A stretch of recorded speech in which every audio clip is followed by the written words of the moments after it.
Ahojte, tu je Snakes a vitajte pri filmovej logike.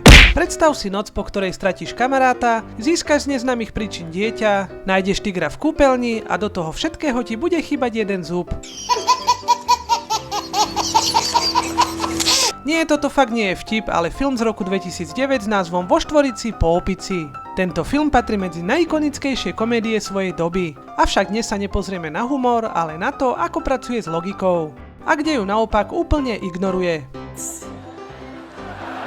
Mimochodom, stále sa môžete zapojiť do hlasovania o ďalší animovaný film, ktorý bude v nasledujúcej časti. OK. Zatiaľ máme favorita film Autá, ktorý s miernym náskokom vyhráva nad filmom Krudovci. Ale dopadnúť to môže úplne inak. No to jak nie. Tak ak si ešte nehlasoval, bež na kartu príspevky a zahlasuj práve teraz.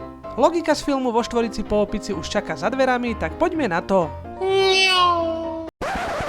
Prečo organizovali rozlúčku so slobodou 2 dni pred svadbou niekde v Las Vegas, ak to mohli zorganizovať kľudne týždeň alebo 2 týždne pred svadbou, aby neboli zbytočne v zhone?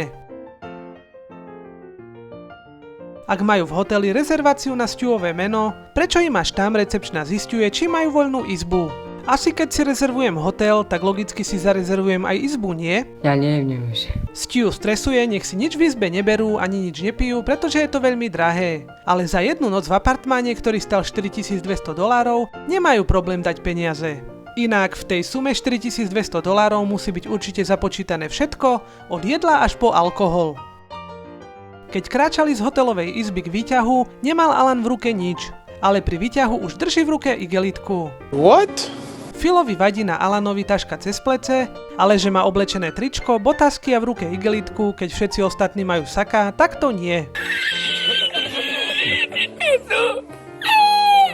Jasné, na strechu sa dostanú bez problémov, žiadne kamery v hoteli nie sú a dokonca ani dvere na strechu nie sú zamknuté. Odkiaľ zobral Alan nosič na dieťa, ak v izbe bolo dieťa zabalené len v deke? Samozrejme, že nikto z personálu hotela ani z ubytovaných si nevšimol tigra, s ktorým prešli cez celý hotel až do apartmánu.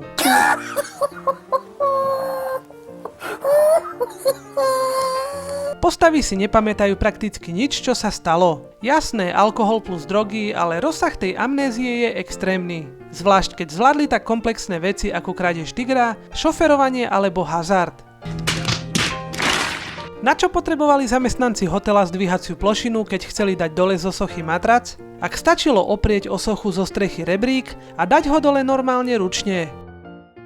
Lekár povie Philovi, aby mu peniaze zasunul do vrecka, pretože už má umyté ruky. No v ďalšom zábere drží v ruke spis pacienta. Ale ešte predtým si musel rukami, ktoré má umyté, otvoriť dvere z ordinácie na chodbu, keďže vychádzal z miestnosti ako prvý.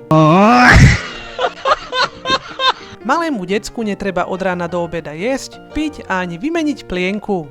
To mi nevychádza. Svadba v Las Vegas je extrémne rýchla a ľahko anulovateľná. Kebyže si to niekto z minúty na minútu rozmyslel. Žiadne zdĺhavé papierovačky, súdne pojednávanie, proste nič. Phil pozná naspamäť číslo na Dagovú ženu? Niečo mi tu nehrá.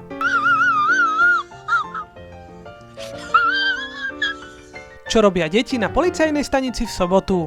Pretože rozlúčku so slobodou mala štvorica v piatok večer a nasledujúci deň je logicky sobota, nie? Štvorica ukradne policajtom auto, ale nakoniec sa to celé zametie pod koberec bez vážnych právnych dôsledkov. What? To, že Mike Tyson si príde osobne po tigra do centra Las Vegas a celé to vezme pomerne pokojne, je na jeho povahu dosť absurdné. Na izbe majú plný popolník ohorkov od cigariet. Kto vyfajčil toľko cigariet, ak ani jeden z nich nefajčí? Doug prežil 2 dni na streche bez vody a jedla.